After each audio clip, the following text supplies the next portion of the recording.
Assalamualaikum warahmatullahi wabarakatuh.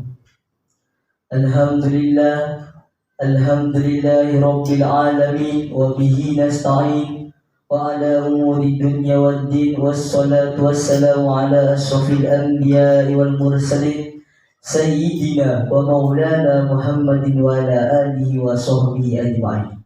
Amma ba'd. Pertama-tama, marilah kita panjatkan puji syukur kehadirat Allah Subhanahu wa Ta'ala, karena atas berkah rahmat dan inayahnya kita dapat berkumpul di tempat yang penuh berkah ini. Saudaraku yang berbahagia, ada seorang pemuda di sebuah kamar. Ia sedang duduk termenung di pojok kamar dengan wajah pucat. Tubuhnya kesakitan dan detak jantungnya berdebar-debar. Keluar darah dari hidungnya. Terkadang dia ketawa, terkadang dia menangis, dan terkadang dia berteriak kesakitan. Saudaraku yang berbahagia, itulah gambaran seorang pemuda yang terjerumus ke dalam obat bius dan obat-obat terlarang. Dia ketawa ketika mendapatkan obat bius tersebut, dan dia akan menangis ketika tidak mendapatkannya. Dari ilustrasi di atas, maka pada kesempatan ini saya akan menguraikan pidato dengan judul Pembasmian Narkotika dan Obat-obat Terlarang. Sebagaimana kita ketahui bersama bahwa pemuda mempunyai peranan yang sangat penting dalam meningkatkan, memajukan suatu bangsa. Mereka adalah harapan umat yang berjuang untuk negara demi mencapai masa depan yang cerah. Mereka juga merupakan harapan umat Islam yang mengorbankan diri mereka untuk mengaplikasikan ajaran-ajaran Islam di masa depan sebagaimana sabda Nabi Muhammad SAW. Sesungguhnya di tangan pemudalah urusan suatu umat. Jika pemudanya maju, maka umatnya pun akan hidup maju. Oleh karena itu, kami menganggap bahwa pemuda mempunyai peranan yang sangat penting di masa yang akan datang. Akan tetapi sangat disayangkan kita banyak menyaksikan teman-teman kita dari para pemuda yang melanggarkan hukum-hukum Islam dan mengabaikan pendidikan, pengajaran dan berakhlak jelek sebagaimana kita dapatkan menyaksikan di televisi atau mendengarkan di radio.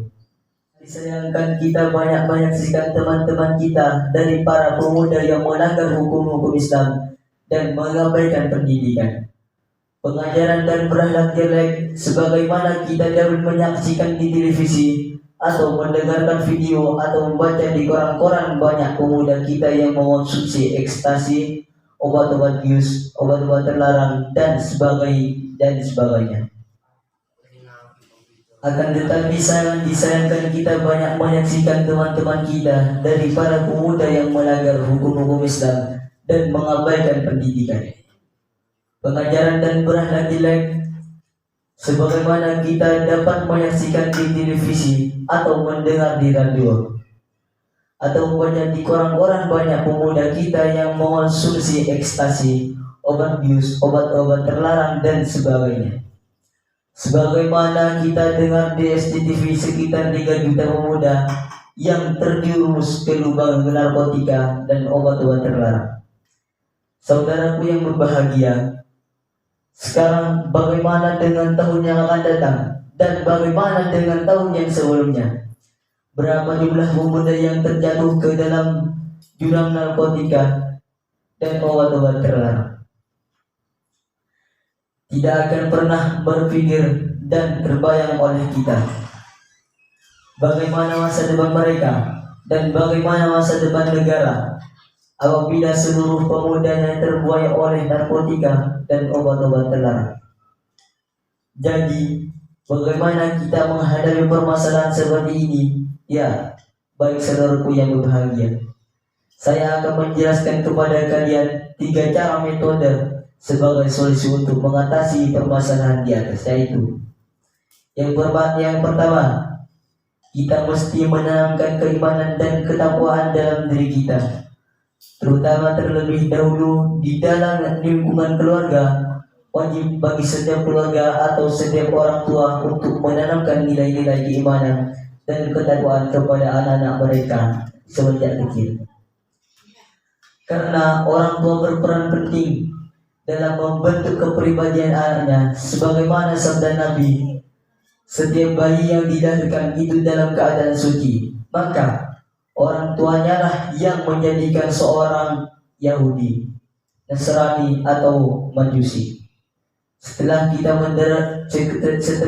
mendengar hadis barusan di atas, kita dapat pahami bahwa orang tua wajib mendidik dan mengajarkan anaknya dengan ajaran Islam, memberikannya keimanan dan ketakwaan, karena dengan keimanan dan ketakwaan yang tertanam semenjak kecil, maka mereka akan menjadi seorang muslim dan mukmin yang berpegang teguh pada ajaran-ajaran Islam, tidak akan tergoda oleh rayuan narkotika dan obat-obat terlarang. Yang kedua, kita mesti bersatu, bahwasanya dengan bersatu kita akan menghindari dari menghaus narkotika dan obat-obat terlarang di negara kita ini. Sebagaimana firman Allah Subhanahu wa taala, berpegang teguhlah ke tali agama Allah dan janganlah bercerai-berai. Sesuatu yang sulit dan berat akan menjadi mudah dan ringan apabila bersatu. Apabila masyarakat, para pemimpin, ulama dan organisasi-organisasi pemuda bersatu dalam membasmi narkotika dan obat-obat terlarang, maka para pengedar dan para bandar narkotika dan obat-obat terlarang tidak akan berani masuk ke negara kita ini. Mereka akan lari dan kita akan aman dari bahaya narkotika dan obat-obat terlarang. Yang ketiga, mari kita bantu teman-teman kita, tetangga kita, dan saudara-saudara kita yang terjatuh ke jurang narkotika dan obat-obat terlarang. Sebagaimana firman Allah Subhanahu wa taala, tolong menolonglah dalam kebaikan dan takwa, dan sebagaimana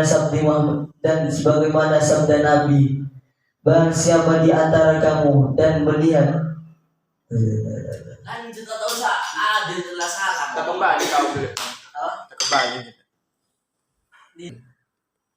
Yang ketiga, mari kita bantu teman-teman kita, tetangga kita, dan saudara-saudara kita yang terjatuh ke jurang narkotika dan obat-obat terlarang. Sebagaimana firman Allah Subhanahu wa taala, tolong menolonglah dalam kebaikan dan takwa, dan sebagaimana sabda Nabi, barang siapa di antara kamu melihat suatu kemungkaran, maka rubahlah dengan tanganmu. Jika tidak mampu, maka dengan lidahmu. Jika tidak mampu, maka dengan hatimu. Walaupun yang demikian itu selemah-lemahnya iman.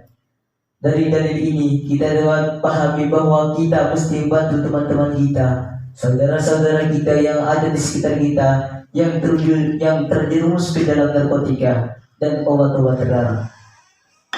Mari kita ajak dan nasihati mereka supaya kembali kepada ajaran agama dan agama Islam. Apa mau? Trebeng. Saudara-saudara kita yang ada di sekitar kita yang terjerumus ke dalam narkotika dan obat-obat terlarang, mari kita ajak dan nasihati mereka supaya kembali kepada jalan agama Islam. Mari kita jadikan mereka untuk menganggap bahwa kesenangan dan kenikmatan yang terdapat pada narkotika dan obat-obat terlarang tersebut hanya tipuan belaka dan hanya kesenangan sesaat saja. Dengan 3 cara di atas tadi, insya Allah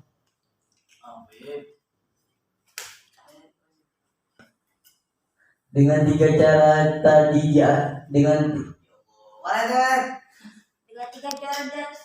Dengan 3 cara di atas tadi, insya Allah negara kita akan aman dari bahaya narkotika dan obat-obat terlarang yang dapat menghancurkan masa depan saudaraku yang berbahagia. Mungkin cukup sampai di sini pembahasan pidato pada kesempatan kali ini. Minta maaf apabila ada kesalahan dari apa yang saya sampaikan, karena manusia tidak terlepas dari segala kesalahan. Sampai jumpa di kesempatan akhir kata.